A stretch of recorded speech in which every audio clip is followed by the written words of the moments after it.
La 8e leçon de notre cours de théologie biblique de l'appel de Dieu se concentre sur les 14e et les 15e points de notre premier syllabus, de notre première référence textuelle. Il s'agit de quoi? Il s'agit du temps et de la destinée. Deux notions très importantes dans l'appel de Dieu. Parce que cet appel de Dieu se fait dans le temps dans lequel nous vivons dans le temps et dans l'espace. Et l'appel de Dieu se passe dans le temps et dans l'espace. Et l'espace-temps est limité. Mais cet appel dans le temps n'est que la réalisation de notre destinée. D'où l'importance dans notre temps, pendant que nous vivons, de nous conformer à notre destinée, de connaître notre destinée, de connaître justement la raison pour laquelle nous sommes venus sur cette terre. Commençons par le temps. Et bien aimé dans le Seigneur, il est très important de savoir que tout est question de temps sur cette terre. Tout alors est question de temps. Même quand Jésus est venu dire au temps fixé, le Fils de Dieu vint.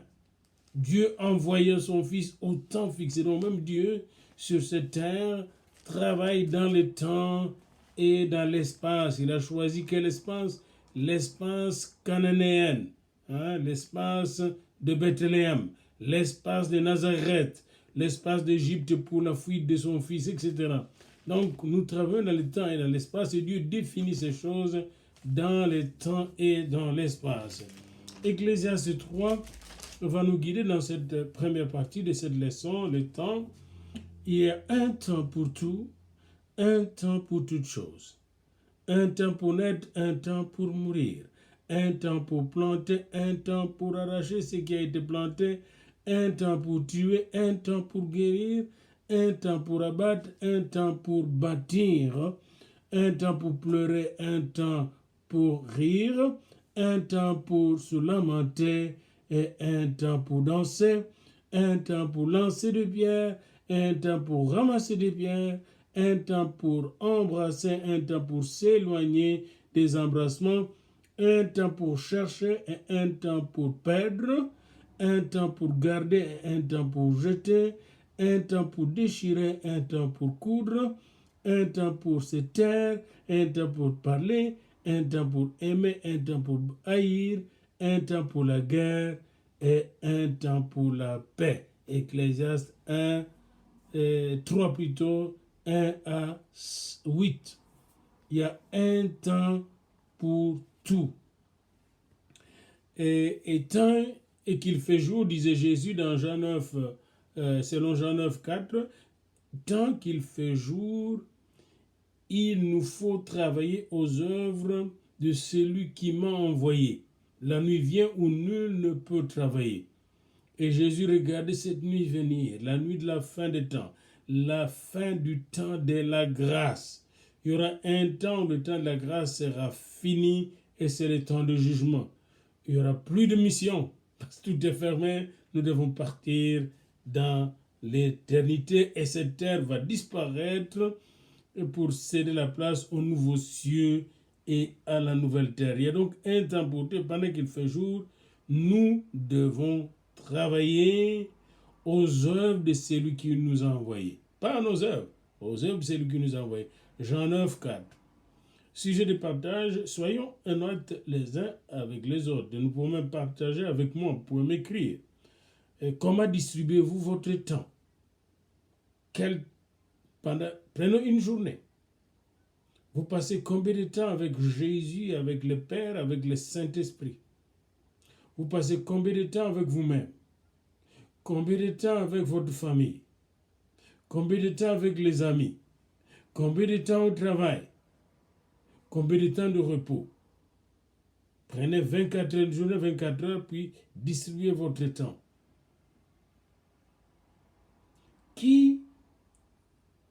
Avec qui passez-vous plus de temps la journée? Que fais-tu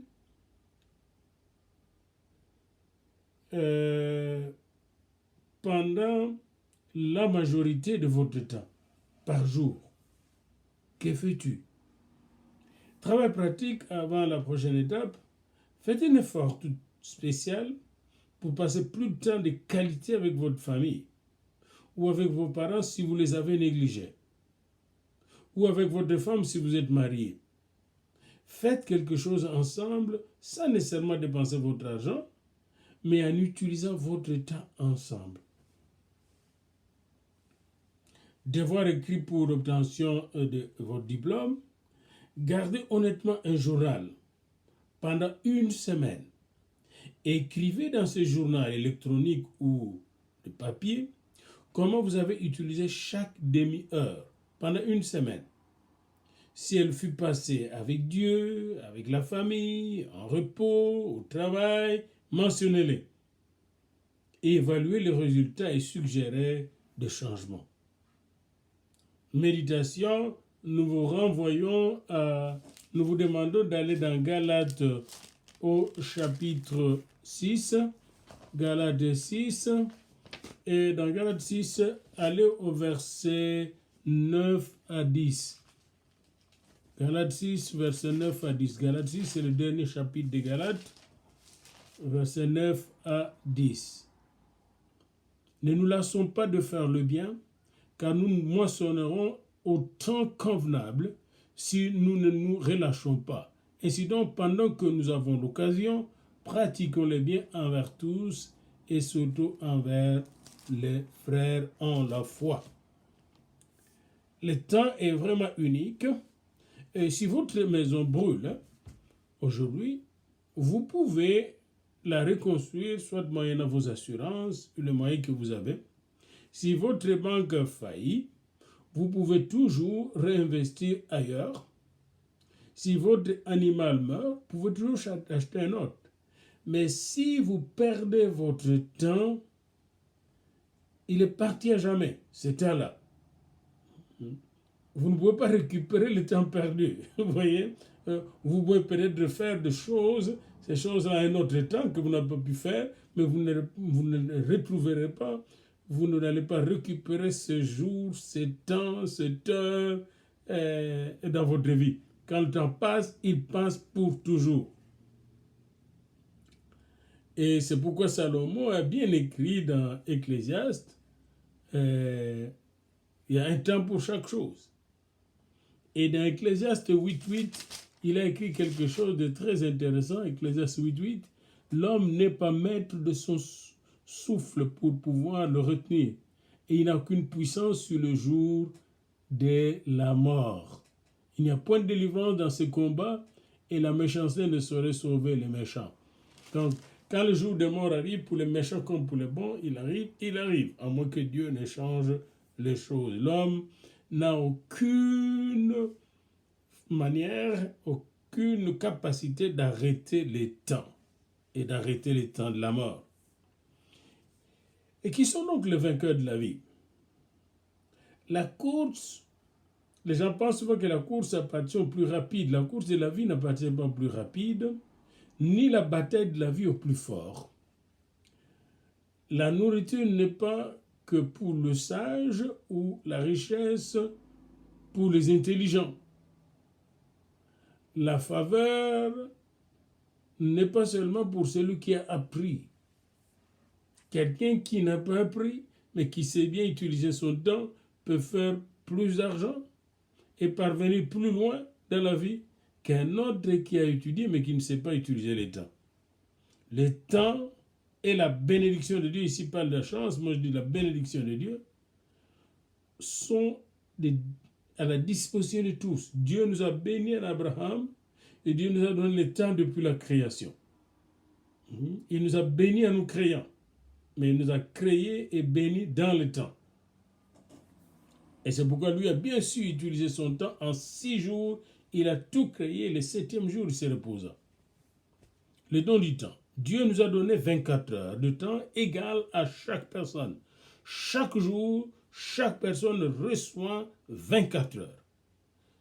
La course de la vie n'est pas gagnée par le plus rapide ou par le plus sage, mais par la personne qui sait comment bien utiliser son temps pour mieux agir, mieux progresser et réussir. La Bible nous parle de racheter le temps car les jours sont mauvais.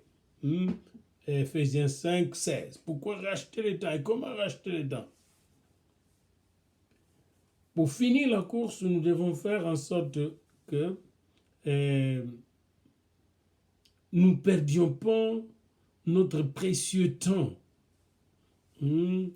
Et beaucoup de gens sont occupés, très occupés, ils font beaucoup de choses, mais des choses qui leur ruinent le temps, qui leur font perdre le temps, des choses inutiles.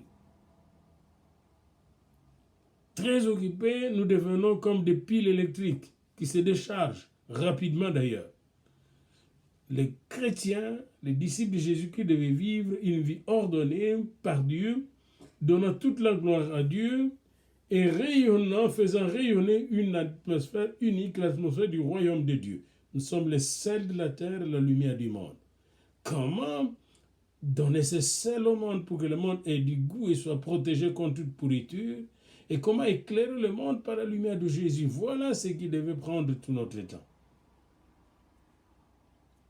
Qui veut votre temps? Eh bien, Dieu veut votre temps, mais Satan aussi veut votre temps pour vous ruiner dans le temps, pour vous abuser dans le temps, pour vous fatiguer dans le temps.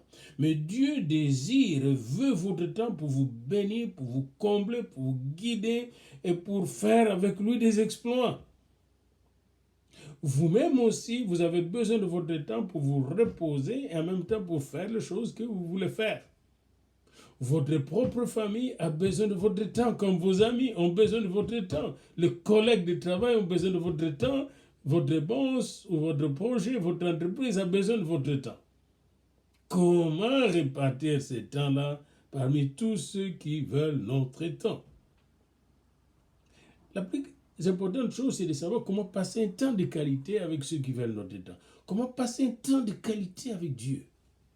Un temps qui commence par le silence, le recueillement. L'Éternel est dans son Saint-Temple, c'est que tout ce qui bouge, qui vit, fasse silence. Je fais silence devant Dieu. Dans cette solitude, j'écoute Dieu. Un temps d'écoute avant de parler. Un temps de prière d'écoute. Un temps de méditation. Parce qu'on ne dit pas de lire la parole, mais de la méditer jour et nuit. Donc j'écoute la parole, puis je la médite. Un temps de qualité avec Dieu. Un temps de qualité pour la famille. Ensemble. Est-ce qu'on peut passer un temps de qualité? Aller ensemble dans une excursion, manger ensemble calmement, chanter ensemble, jouer au piano ensemble, louer le Seigneur ensemble. Est-ce que vous avez un temps de qualité avec vous-même, avec les amis? Lisez Exode 34, 21. Exode 34, 21. Vous trouverez des principes très intéressants. Et Exode 34, 21. Tu travailleras 6 jours et tu te reposeras le 7e jour. Tu te reposeras même au temps du labourage et de la moisson. 1 sur 7. C'est un principe, 1 sur 7. Comment avoir ce principe de 1 sur 7? Un jour de repos sur 7. Le principe de se mettre à l'écart et de se reposer. Marc 6, 31. Venez à l'écart. Est-ce que vos vacances sont des jours de sainteté? Si vous faites ces choses, la paix va entrer dans votre cœur. Vous vous reposez dans le Seigneur. La paix de Dieu va entrer dans votre cœur. Et pendant que vous reposez, Dieu va vous inspirer encore davantage. Vous vous empêchez de devenir une personne qui court toujours après les choses et qui se fatigue. Utilisez votre temps de manière efficace au travail. Et cela veut dire, vous utilisez vos ressources de manière rationnelle, efficace. Vous utilisez vos forces, votre intelligence, votre organisation de manière tout à fait efficace, rationnelle, pour réaliser ce que Dieu vous demande de réaliser. Comment faire en sorte que les choses se fassent de manière plus efficace au travail, l'organisation du travail, le travail de bureau, le travail manuel, si vous faites, organisez bien votre travail. Ayez un agenda pour organiser votre travail. Occupez-vous de gens, si vous êtes dans le ministère, patiemment, ayez un agenda de rendez-vous avec les gens. Pour que quand les gens arrivent, vous puissiez bien les recevoir pour leur counseling, pour le dialogue, pour le partage, pour la prière, etc. Ayez toujours un agenda électronique ou de papier dans lequel vous faites des notes. Et là, vous devez distinguer les choses qui sont urgentes et importantes, les choses qui ne sont pas urgentes mais importantes, les choses qui sont urgentes et moins importantes, vous les déléguez. Les choses qui sont ni urgentes ni importantes, vous les laissez tomber. Vous devez avoir toujours une organisation de travail. Qu'est-ce que je dois faire? Qu'est-ce qui est important aujourd'hui? Quelle est la priorité de Dieu aujourd'hui?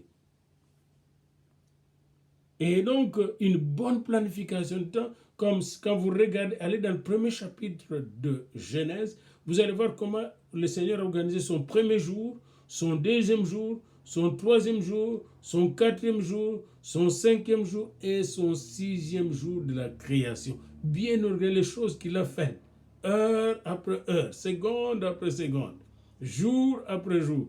Puis le septième jour, 1 fois 7, une fois les 7 jours, il s'est reposé. Il nous a donné un exemple de prendre du repos, lui qui est éternel. Et c'est très très important. Et pour le réseau de prières, par exemple, aujourd'hui, les gens prient partout dans le monde pour le Yémen. Vous pouvez aussi vous joindre à ces régions de prière. Alors maintenant, quand vous savez bien que vous vivez dans le temps et que entre la mort et la vie, vous avez un petit espace que Dieu vous demande d'utiliser pour répondre à votre appel, eh bien, vous devez chercher exactement quel est votre appel. Et c'est là que le problème de la destinée se pose, qui est le deuxième point de notre partage d'aujourd'hui. La destinée de Dieu. À quoi Dieu m'a-t-il appelé? Il semble que de grands hommes comme Martin Luther King connaissaient leur destinée. Et ils sont restés dans la ligne de la destinée, ils sont morts dans la ligne de la destinée. Dans Jérémie 1, relisez Jérémie 1, vous allez voir que Dieu dit à Jérémie, avant que tu ne sois formé dans le sein de ta mère, je t'avais consacré, je te connaissais, je t'avais consacré prophète des nations. Les gens lui disaient, mais tu es un enfant. Et lui a fini par croire qu'il était un enfant. Mais Dieu est venu corriger ces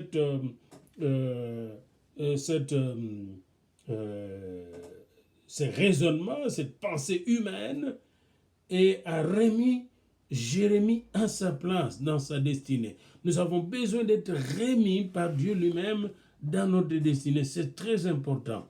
Mémorisez bien ce verset 5 de Jérémie 1, premier chapitre de Jérémie, premier chapitre de Jérémie, verset 5. Avant que je t'ai formé dans le sein de ta mère, dans le ventre de ta mère, je te connaissais. Et avant que tu sois sorti de son sein, je t'avais consacré, je t'ai établi prophète des nations. Et c'est intéressant. Et une seule vie que nous avons à vivre, n'est-ce pas? Nous avons une seule vie, elle va passer très vite. Et très bientôt, nous serons partis d'ici. Seulement, et ce que nous faisons avec Jésus va rester, va demeurer pour l'éternité. Ce que nous faisons par nous-mêmes, avec nos propres idées ou avec les idées des hommes, ne va pas rester éternellement. D'où l'importance de savoir qu'est-ce que Jésus me demande à faire. Mais pour répondre à cette question, nous devons savoir d'abord et avant tout pourquoi Jésus m'a-t-il appelé? Pourquoi Dieu m'a-t-il créé? Pourquoi suis-je né de nouveau et rempli du Saint-Esprit? Pour quel objectif? D'où la nécessité de savoir son appel. Vous avez une seule vie, alors écrivez sur un papier votre vision de Dieu. C'est un travail pratique. Quelle est la vision que Dieu vous a donnée sur vous-même? sur votre famille, sur votre église, sur le monde, sur le travail, le projet, au point de vue économique, au point de vue financier. Quelle est la vision de Dieu, le plan de Dieu pour vous? Parce que Dieu a un plan comme il avait un plan pour Israël. Méditez Jérémie 29, 11, 14. Les enfants disaient, vont en exil. Il dit, je connais le projet que j'ai fait pour vous. Ce sont des projets de paix, non de misère. Là, ils étaient dans la misère, torturés, battus, écrasés par le Babylonien. Mais Dieu dit, non, j'ai un projet pour vous. Vous allez retourner ici. Vous serez bien ici. Écrivez sur 2 pages le plan réel ou imaginaire de votre vie pour organiser, par exemple, une campagne d'évangélisation. Et dans ces plans, dites où je vais organiser. D'abord, pourquoi je vais organiser cette campagne d'évangélisation? Où? Quand? Comment?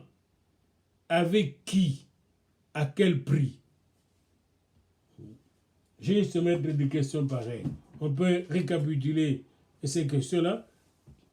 Pourquoi je dois organiser une campagne d'évangélisation? Quand? Où? Comment? Avec qui? À quel prix? Pour atteindre quel résultat, etc. Et puis vous écrivez sur votre plan. Et c'est très important.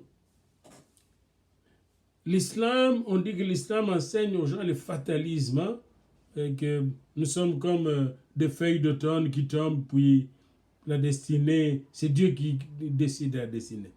C'est vrai, mais quand vous voyez bien les islamistes, ils ne sont pas si fatalistes que ça. Ils ont des plans pour conquérir le monde. Ils avaient toujours les plans pour conquérir le monde entier. Ils ont déjà conquis une bonne partie de la Chine même, de l'Asie, hein, et de l'Indochine et de l'Europe. Ils ont conquis toute la partie nord de l'Afrique.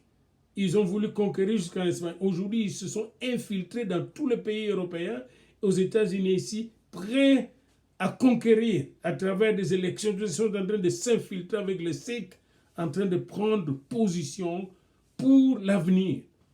Donc, ils ont un plan. Mais savez-vous que Dieu a un plan de salut pour l'humanité? Est-ce que vous êtes inscrit dans ce plan? Oui, mais consciemment. Est-ce que vous avez la conscience historique que vous êtes dans le plan de Dieu, là où vous êtes, et ensemble pour faire des exploits?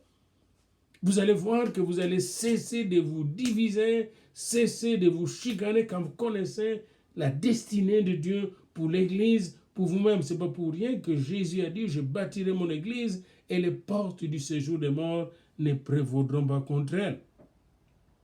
Jérémie, dès qu'il a réalisé les plans de Dieu, il a commencé à suivre ses plans, à réaliser ses plans, à accomplir ses plans. Il était dans sa destinée et tout son temps était bien investi pour accomplir le plan de Dieu.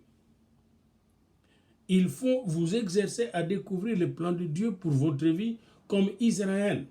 Et regardez dans le livre de Daniel. Dans Daniel, même tous les livres de Daniel, mais surtout Daniel 9, 10, 11 et 12. Daniel, il découvre dans les livres du prophète Jérémie qu'il devait faire, que Israël devait aller en exil pendant 70 ans. Puis commencer à prier pour la réalisation de ce plan de Dieu. 70 ans après, il priait déjà pour que ça se réalise. Il a participé à la réalisation de ce projet. Il était en train d'écrire avec Dieu une nouvelle page de l'histoire. Néhémie, la même chose avec Esdras. Mais ceux qui étaient distraits ne connaissaient pas ce programme de Dieu, qu'à partir de la 70e année, c'était le temps de sortir. Il y a des Juifs qui sont sortis en retard. C'est très important pour nous de connaître, même pour les Africains, pourquoi, quel est le plan de Dieu pour les Africains, quel est le plan de Dieu pour les Européens, quel est le plan de Dieu pour les Américains. Pourquoi nous sommes dispersés, les Africains, dans plusieurs continents du monde.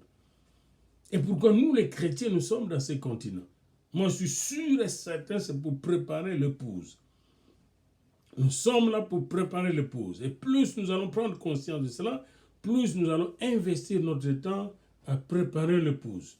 C'est-à-dire à préparer l'avènement de l'époux qui est Jésus-Christ qui revient bientôt juger les vivants et les morts. Matthieu 24 et 25. Découvrez donc votre plan. Une vie de réussite a des racines profondes en Dieu. Et ces racines profondes viennent du fait que nous découvrons notre destinée en Dieu. Et cette vie va s'épanouir dans sa gloire, pour sa gloire, grâce à sa main puissante. La grâce de Dieu nous permet de nous réaliser dans la destinée même qu'il a faite pour nous. Il a permis pour Moïse. Et Joseph, lisez Genèse 35 jusqu'à 50. Joseph est le seul de ses frères qui connaissait sa destinée. Et quand il a inscrit sa vie dans sa destinée, il a commencé à réaliser sa destinée. Le premier pas de Joseph dans sa destinée, c'est partager les 2 songes qu'il a eus. Et quand il a partagé les 2 songes, ça a provoqué la jalousie de ses frères, mais cette jalousie va contribuer à la réalisation de ces songes. S'il n'avait pas partagé ces songes, on ne les vendrait pas comme esclaves. Alors, la vente de Joseph comme esclave a fait qu'il arriva en Égypte. C'est l'Égypte à ce moment-là qui était le pays le plus développé, l'empire le plus développé. Les temps de Dieu. Les temps de Dieu, ce qu'on appelle les kéros en grec. Les temps de Dieu. Dieu a un temps. Et en ce temps-là, il devait réaliser son plan à travers un certain Joseph. C'était fini avec Jacob. Abraham était déjà au repos éternel. Isaac aussi. C'était maintenant le temps de Joseph. Joseph se retrouve en Égypte. Il travaille chez un certain Potiphar dans ses affaires privées, dans sa maison privée. Il est le chef de la garde de Pharaon. Mais Joseph ne se contente pas, les dangers gros de se contenter de ce travail et de ne faire que ça, de se marier. Non, non, non. Dieu avait un plan plus grand. Et pour réaliser ce plan, qu'est-ce qui va arriver? Joseph va trouver une femme, dans ces temps-là, une femme très, très perversive, une femme qui est très, très pervertie. Elle va vouloir avoir Joseph. Et Joseph refusa cette femme. Le refus de Joseph s'inscrit dans le temps. En refusant les avances de cette femme, Joseph sera jeté en prison parce qu'accusé faussement par cette femme à son mari. Mais ces accusations fausses concourent au plan de Dieu, à la réalisation du plan de Dieu. Il est jeté en prison. Il reste quelques années en prison. Parce que Joseph est arrivé à l'âge de 17 ans en Égypte. Et de 17 ans à 30 ans, il va se préparer pour l'accomplissement du plan de Dieu. De 17 ans à 30 ans. C'est-à-dire pendant 13 ans.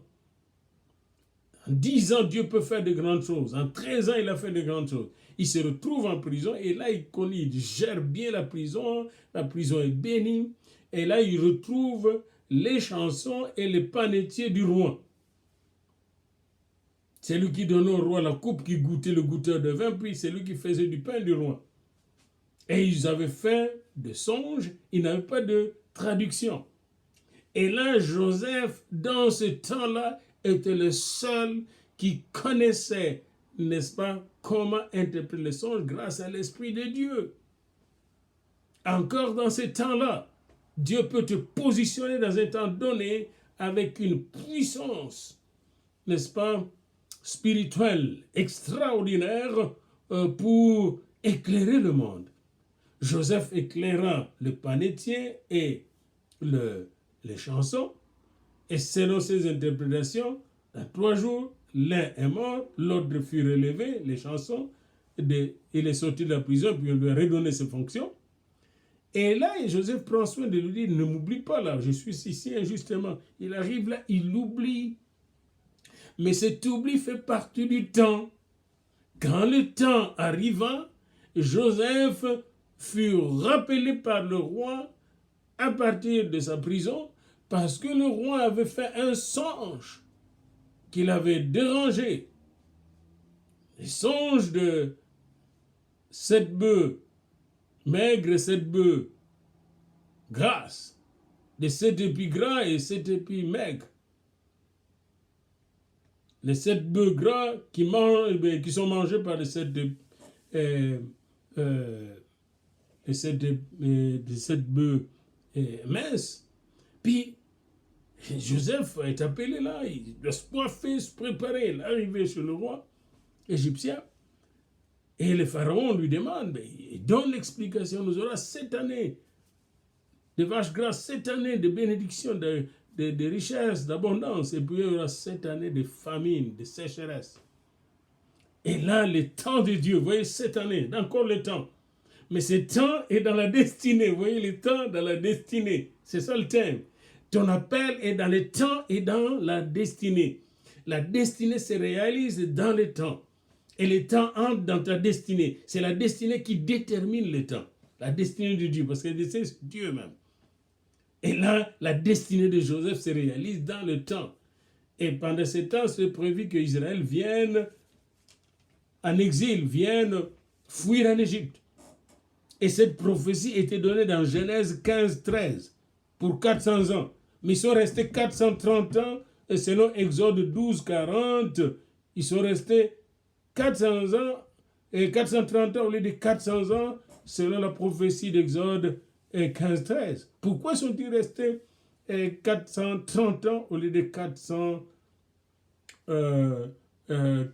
ans? Et regardez dans la vie de Moïse, vous verrez comment Israël a retardé par sa peur, et Moïse aussi a retardé par sa peur, et Israël l'a sorti à 400 ans. C'est quand même arrivé à 430 ans, mais ça devait être 400 ans. Moïse a passé 80 ans sans connaître la volonté de Dieu, le plan de Dieu pour lui et pour Israël. 400 ans. Je m'excuse, 80 ans. Alors si vous prenez 430 ans, moins 80 ans, vous allez trouver 350. Moïse est né à la 350e année de l'esclavage ou du séjour des enfants d'Israël en Égypte. À la 350, il restait 50 ans. Donc à 50 ans, Moïse pouvait faire sortir les enfants d'Israël d'Égypte. Mais où se trouvait Moïse à 50 ans? Il était dans le désert, il a fui le pharaon. Il fallait que Dieu le prépare encore, qu'il mature encore pour venir. Voyez-vous comment nous pouvons aussi retarder le plan de Dieu dans notre vie à cause du fait que nous ne sommes pas sensibles à la destinée. Il faut connaître la destinée pour déterminer le temps. C'est très important, le cœur de cette leçon. Connaître ma destinée pour déterminer le temps. Savoir comment découvrir le plan de Dieu. Parce que Dieu vous a connu dans l'éternité. N'oubliez pas ça. Jérémie 1,5, Galates 1,15, Psaume 139, 15, 16. Dieu vous connaît. Et vous a connu depuis les temps éternels. Et Dieu est souverain. C'est lui qui détermine le temps et c'est lui qui détermine la destinée. Votre passé vous prépare pour le présent et pour l'avenir. Vous a préparé déjà. Il faut modeler votre vie à Christ, à l'image de Christ. Laissez le Seigneur lui-même, le bon potier, modeler justement votre vie, votre destinée et votre avenir. Votre destinée, il la connaît. La vie commence réellement en Dieu. Avant que nous ne soyons formés dans le sein de notre mère, la vie commence. Et c'est en Christ que cette lumière nous est donnée. Et n'oubliez pas que quand nous avons le temps de lune de miel, la lune de miel avec Dieu, lorsque Dieu nous touche, lorsqu'il nous transforme, le premier amour, c'est là qu'il nous dévoile son plan pour nous. L'appel de Dieu qui nous donne présentement est le moment où nous devons découvrir notre destinée pour savoir ce que nous devons faire dans le temps. Prions donc aujourd'hui pour découvrir le plan de Dieu dans notre vie. Écrivez la vision que Dieu vous donne sur votre papier et ne laissez pas tomber cette vision. Et après avoir reçu cette vision, mettez-vous en train de réaliser le plan de cette vision avec des objectifs efficaces qui sont smart, c'est-à-dire des objectifs smart, ça veut dire solides, tangibles, mesurables, accessibles, réalisables, temporairement, qu'on peut chronométrer temps SMART. Vous lirez ça dans votre syllabus. Que veut dire des objectifs efficaces, qui sont SMART, des solides, tangibles, accrochés, attachés à Jésus-Christ, mesurables, accessibles, réalisables, réalistes. Parce que Dieu va le réaliser. Renouvelable, répétable, temporaire, chronométrable. Et dans le temps et dans l'espace. Regardez bien la priorité. Votre priorité doit être passer du temps avec Dieu. Avoir de bonnes réponses que Dieu vous donne pour établir le plan parfait de Dieu. Qu'est-ce que je veux faire exactement? Qu'est-ce que Dieu veut que je fasse? Pourquoi Dieu me demande de le faire? Où et quand dois-je le faire? Qui va me surveiller, m'accompagner dans ce travail? Comment est-ce que je vais faire ce travail? Combien ça va me coûter? Luc 14, 28, 29. Alors, mettez maintenant, après ce plan en action, et vous allez voir comment, avec Dieu, vous ferez des exploits. Parce que vous serez en train d'accomplir des œuvres que Dieu avait déjà fixées dans le temps et conformément à votre destinée. J'ai terminé cette 8e leçon.